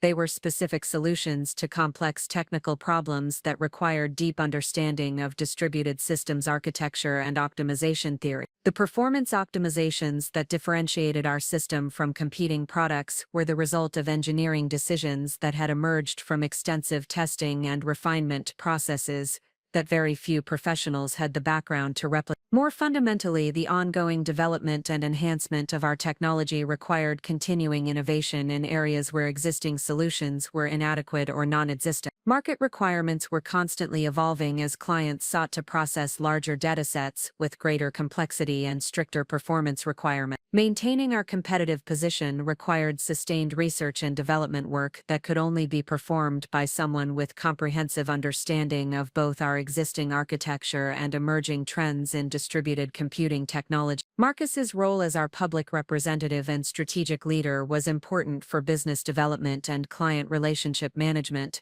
but it was not essential for the core value creation that sustained our market position. A competent executive team could maintain client relationships and pursue growth opportunities using our existing technology platform. However, the technical innovation that had created our platform could not be sustained without my continuing involvement and expertise. The realization that potential acquirers had fundamentally misunderstood the sources of our competitive advantages was both frustrating and strategically valuable. Their focus on retaining Marcus while treating me as a replaceable technical resource suggested opportunities for negotiating acquisition terms that would more accurately reflect our respective contributions to ongoing value creation. The documentation that I had systematically maintained over the past 5 years would be essential for correcting these misperceptions and ensuring that any future transactions recognized my role as the principal architect of our technical innovation. The patent filings that established my intellectual property rights would need to be supplemented by comprehensive technical documentation that demonstrated my unique understanding of our platform's architecture and development requirements. More importantly, I would need to begin taking a more visible role in our company's external communications and strategic planning. The systematic invisibility that had enabled Marcus's appropriation of credit for my work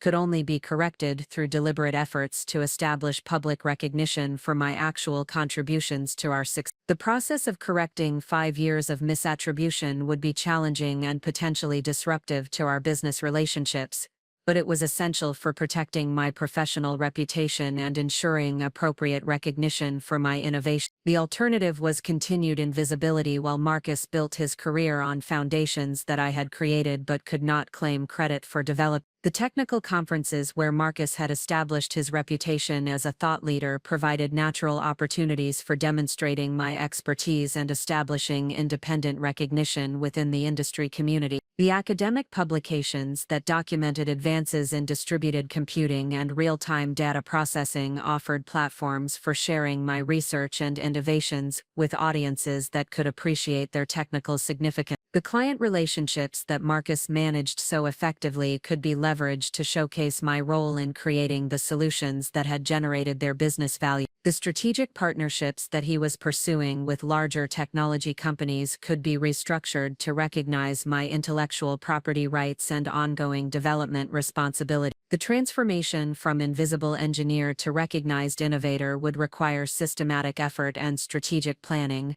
but it was both necessary and achievable given the strength of my technical contributions and the documentation that protected my intellectual property rights. The woman who had been relegated to a supporting role in presentations of her own innovations was prepared to claim appropriate recognition and establish independent credibility within the industry that had benefited from her work. The price of invisible genius had been 5 years of watching someone else receive acclaim for breakthrough innovations that had required unprecedented technical expertise and creative problem solving. That price had become unacceptable as the magnitude of misattribution had grown and the business implications had become increasingly significant. The genius that had been systematically rendered invisible through Marcus's presentations and media coverage was about to become visible through deliberate efforts to establish accurate attribution and appropriate recognition. The engineer who had created revolutionary advances in data processing technology was ready to step out of the shadows and claim her rightful place as the architect of innovations that had transformed an entire industry sector. The documentation that had shocked Marcus at our anniversary dinner represented the foundation for this transformation, but it was only the beginning of a more comprehensive campaign to correct the record and establish public recognition that reflected actual contributions,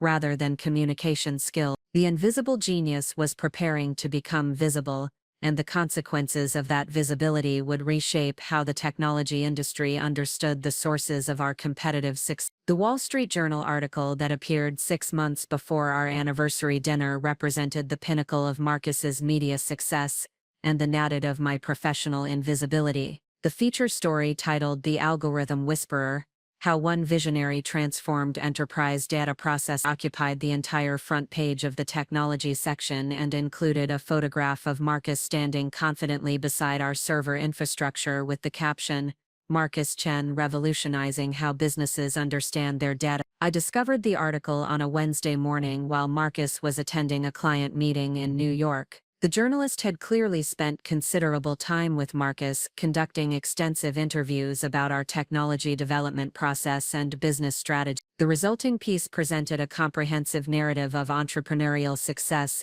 that positioned Marcus as the brilliant innovator who had conceived and developed our revolutionary platform through a combination of technical genius and strategic vision. The article described Marcus as having recognized fundamental flaws in traditional data integration approaches during his early career in technology consulting. It credited him with developing breakthrough algorithms that enable real-time processing of massive datasets through innovative parallel processing architecture. The piece highlighted his unique ability to translate complex theoretical concepts into practical business solutions that have generated millions of dollars in value for enterprise clients. Every substantive claim in the article was factually incorrect in terms of attribution, though accurate in describing our platform's capabilities and market impact. The breakthrough algorithms had been developed by me through months of intensive research and engineering work. The theoretical concepts had been translated into practical solutions through my systematic problem-solving and software development expertise.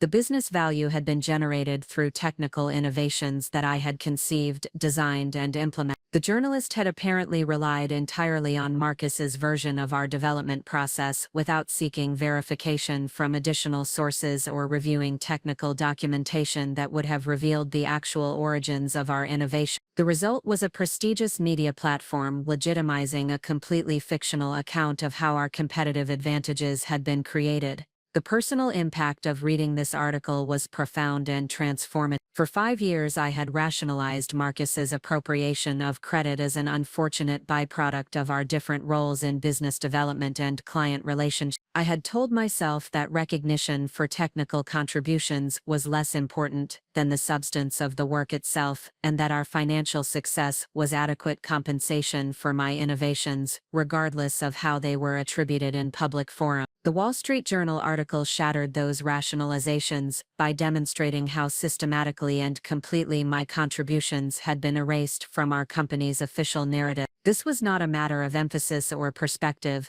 It was wholesale historical revision that denied my role in creating the very technologies that had made our business possible. Marcus was being celebrated as a visionary innovator, while I had been rendered completely invisible despite being the actual architect of every breakthrough that supported his acclaim. The article's publication generated immediate and substantial business opportunities for Marcus that would have been impossible without this prestigious media validation. Speaking bureau inquiries increased dramatically, with requests for appearances at major technology conferences throughout North America and Europe. Corporate consulting opportunities emerged that commanded daily rates exceeding $20,000 for strategic guidance on enterprise data processing initiatives. 2 major book publishers contacted Marcus within a week of the article's publication, proposing management guides on technology innovation and entrepreneurship that would capitalize on his newfound recognition as a thought leader. A prominent television network expressed interest in featuring him in a documentary series about American business success stories.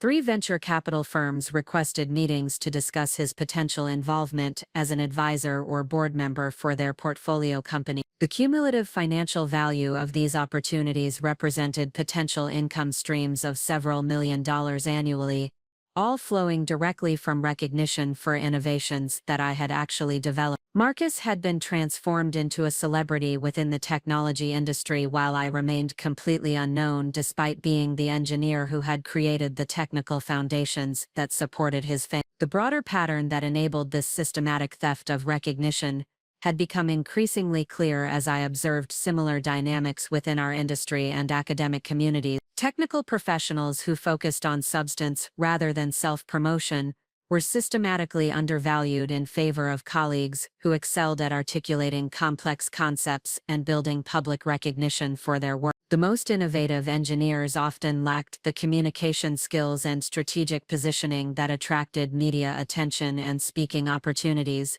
They devoted their time to solving complex technical problems rather than cultivating relationships with journalists and conference organizers. They prioritized the quality and significance of their contributions over the visibility and attribution of their achievement. Meanwhile, charismatic colleagues who possessed strong presentation skills but limited technical depth could build impressive reputations by effectively communicating innovations that had been developed by less visible team members. The technology industry's emphasis on thought leadership and public visibility systematically favored individuals who could speak eloquently about technical concepts over those who could actually create breakthrough solutions to complex engineering challenges. The venture capital and acquisition markets had amplified these distortions by focusing on management teams and public recognition, rather than underlying intellectual property and technical capability. Potential investors and acquirers evaluated companies based on the perceived quality of their leadership, rather than systematic analysis of their competitive advantages and sustainable differentiation. Marcus's growing recognition as a technology visionary had positioned our company favorably in these markets, despite his limited understanding of the technical foundations that created our actual value.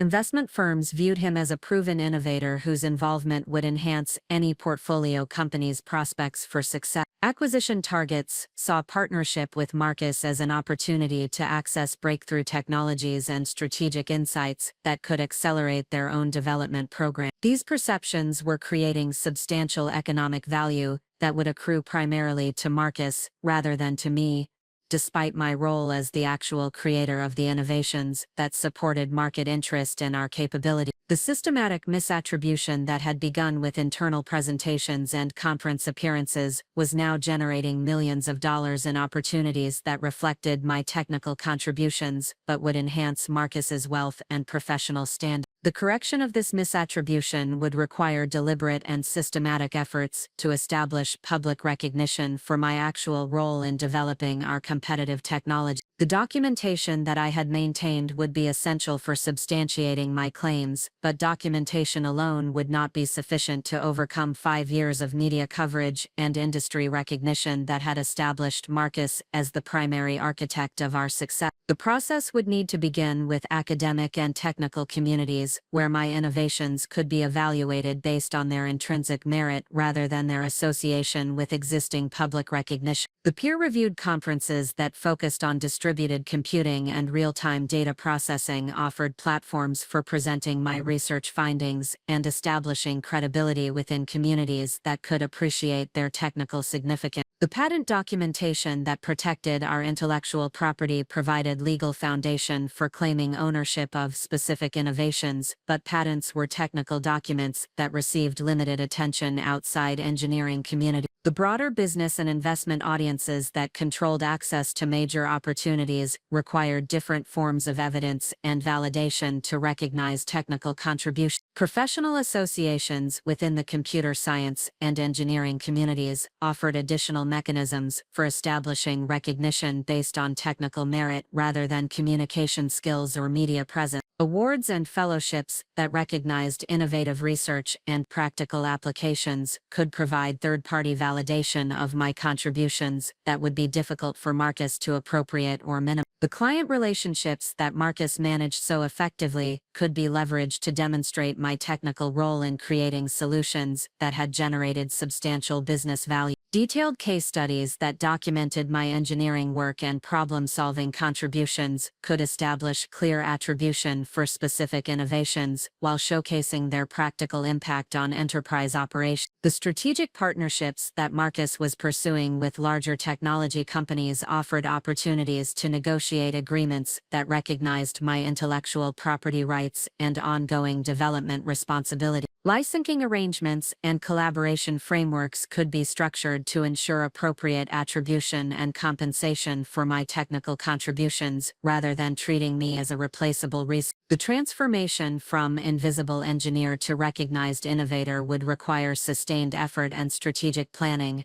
but it was both necessary and achievable given the strength of my technical contributions and the comprehensive documentation that protected my intellectual property rights. The alternative was continued marginalization, while Marcus built an increasingly valuable personal brand on foundations that I had created but could not claim credit for developing. The systematic theft of recognition that had characterized our partnership for 5 years had reached a tipping point where correction was essential for protecting my professional future and ensuring appropriate compensation for my innovation. The Wall Street Journal article had demonstrated how completely my contributions could be erased from public understanding of our company's success, making continued silence equivalent to permanent professional invisibility. The woman who had been systematically written out of her own success story was preparing to reclaim her rightful recognition through deliberate efforts to establish independent credibility and public acknowledgement of her actual contribution. The engineer whose innovations had revolutionized enterprise data processing was ready to step forward and challenge the narrative that had transformed her work into someone else's achievement. The documentation that had enabled my revelation at Le Bernardin represented the foundation for this broader campaign to correct the historical record and establish appropriate attribution for breakthrough technologies that had generated millions of dollars in business value. The invisible genius was preparing to become visible through systematic efforts to claim recognition that had been systematically denied through 5 years of media coverage and industry presentations. The process would be challenging and potentially disruptive to existing business relationships, but the alternative was permanent marginalization despite having created the technical innovations that sustained our competitive position and attracted acquisition interest from major technology companies. The price of continued invisibility had become unacceptable as the magnitude of misattribution had grown and the financial implications had become increasingly significant. The systematic theft of recognition that had transformed Marcus into a celebrated technology visionary while rendering me completely invisible was about to encounter systematic resistance from the actual architect of the innovations that had made his reputation. Erased from her own success story, was preparing to write a new chapter that would establish accurate attribution and appropriate recognition for contributions that had been systematically appropriated by someone who lacked the technical expertise to understand their significance. The revolution that had begun at our anniversary dinner with the revelation of legal ownership and intellectual property rights would continue with a comprehensive campaign to establish public recognition that reflected actual contributions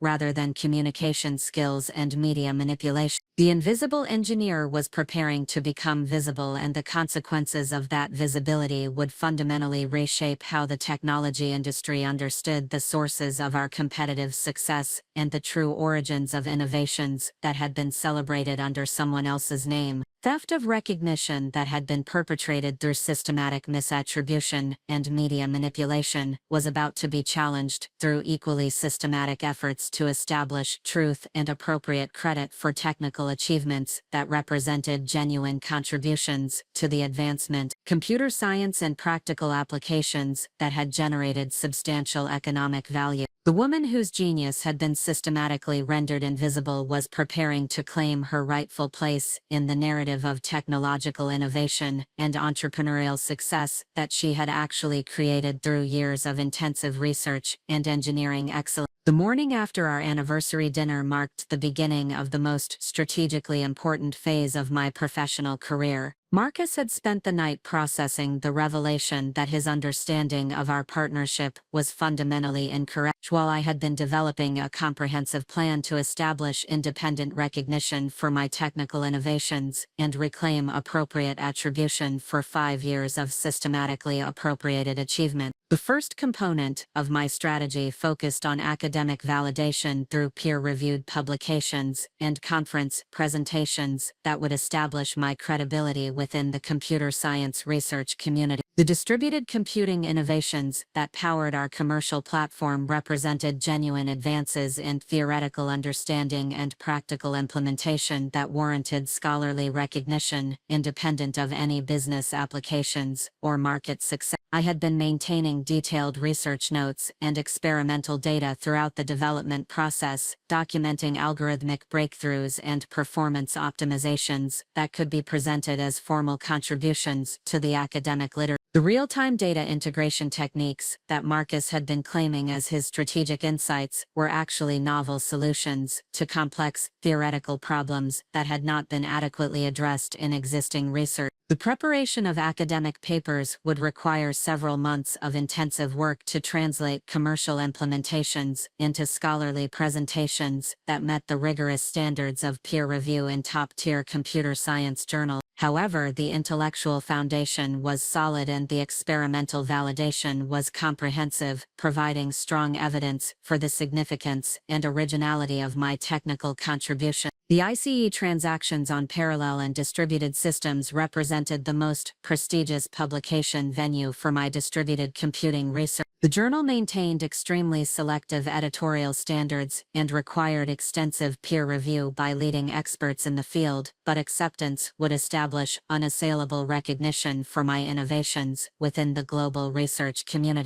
The Association for Computing Machinery's annual conference on distributed computing offered additional opportunities to present my work to audiences that could appreciate its technical significance and theoretical implications. These presentations would provide platforms for establishing my reputation as an independent researcher and innovator, rather than as Marcus's technical implementer. The second component of my strategy involved securing intellectual property protections that would extend beyond our existing patent portfolio to cover emerging innovations in derivative technology. The rapid evolution of enterprise data processing requirements was creating opportunities for additional breakthroughs that could establish new competitive advantages while demonstrating my continuing leadership in technical innovation. The blockchain integration capabilities that Marcus had been discussing with potential acquisition partners represented one such opportunity. The technical challenges of incorporating distributed ledger technologies with our existing real-time processing architecture required innovative approaches to consensus algorithms and transaction validation that went beyond current industry standards. I had been developing experimental solutions to these integration challenges during evening and weekend research sessions, creating prototypes that demonstrated feasibility while identifying optimization opportunities that could differentiate our approach from competing implementation. The resulting innovations warranted additional patent applications that would establish my ownership of next-generation technology. The artificial intelligence applications that were becoming increasingly important for enterprise data analysis represented another frontier for establishing new intellectual property.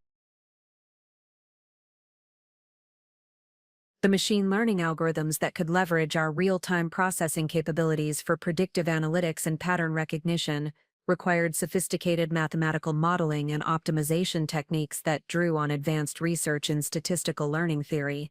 Up next, you've got two more standout stories right on your screen. If this one hit the mark, you won't want to pass these up. Just click and check them out. And don't forget to subscribe and turn on the notification bell so you don't miss any upload from us.